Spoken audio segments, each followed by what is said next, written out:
il dönümləri. Bugün Azərbaycan Müsəlmanlar kəndində antiterror şəhid qardaşımız Mahir Asifoğlu'nun il dönümü, 2-ci ildir. Kapitan, komandir kardeşimizin. Bugün onun evine, ocağına, ailesinin yanına gelmişik. Bugün kardeşimizin timsalında bütün şəhidlərimizin ruhu şad olsun deyirik. Allah Mahir kardeşimizin timsalında olan bütün şəhidlərimizin ruhu şad olsun deyirik. Bugün Mahir kardeşimizin bize emanet koyup, ataya babaya, anneye emanet koyan 3 övladı var. 3 övladı Mahir kardeşimizden fəxr və qürurla öldürürlər ki, atalar elə atalalım. Onun için de bugün ata, ana, bacı, evlatların yanında geldik. Özümüze bir gurur verdik, bir fəxrlə.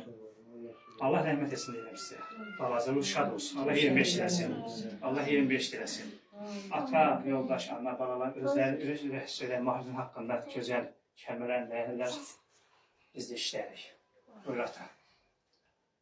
Allah'ın dağlarındaki şehitlerimize rahmet eylesin. Gazilerimize can sağlığı versin. Yaradan Allah özü ağzımızı korusun.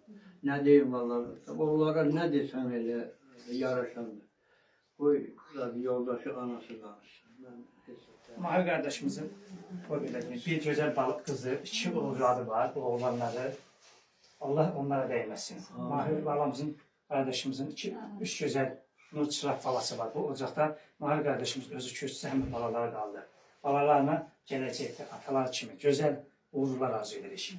Allah anaya da, bacıya da səbir versin dedik. Buyur ana.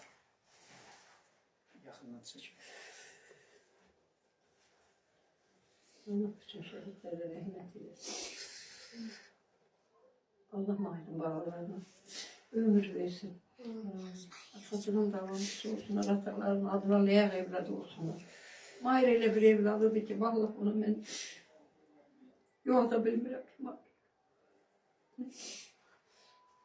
rahmet eylesin. Allah'ın o kadar arzuları vardı, hiçbirine çatmadı.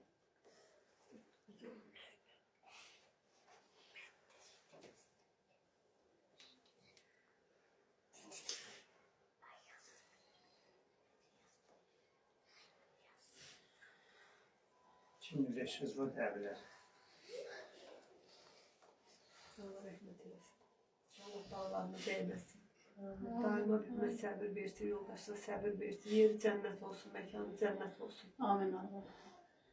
Bugün bir dənə söz deyim ki, mən Mahirin ən yaxınlarından, ən gözəl iş yoldaşlarını işləyimi deyim ki, Mahir çox gözəl komandır olub.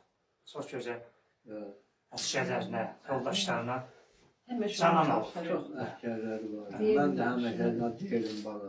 Onlar sana arkayn olur. Şimdi gözüm var işlerim var. Onları çok isteyirim. 3-cü tədbirimdə biraz gecikliyim. Ben başqa rayonlardan gelib gəldik. Hər bir evdə bugün 200-dən çox antiterror şəhidimiz var. Azərbaycan xalqında. 3-cü gündə hamısının bugün anaların çoxunun ürəyi ağrıyır. Ataların evdə var 2 övlad.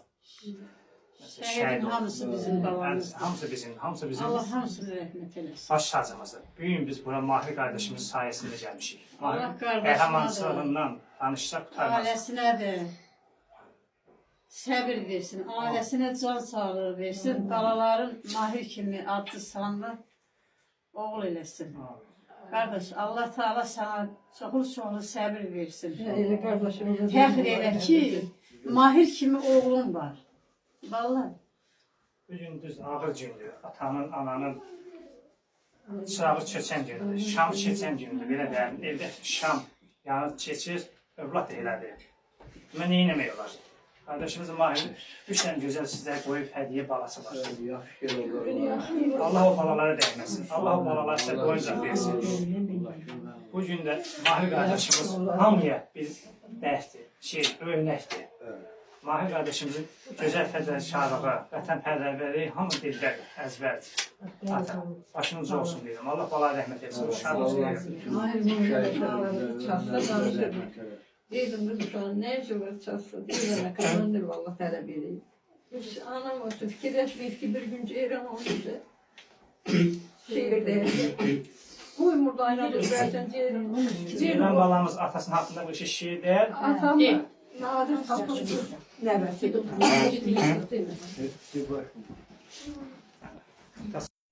Yenə candan can ayrıldı. Şəhidim var Azərbaycan.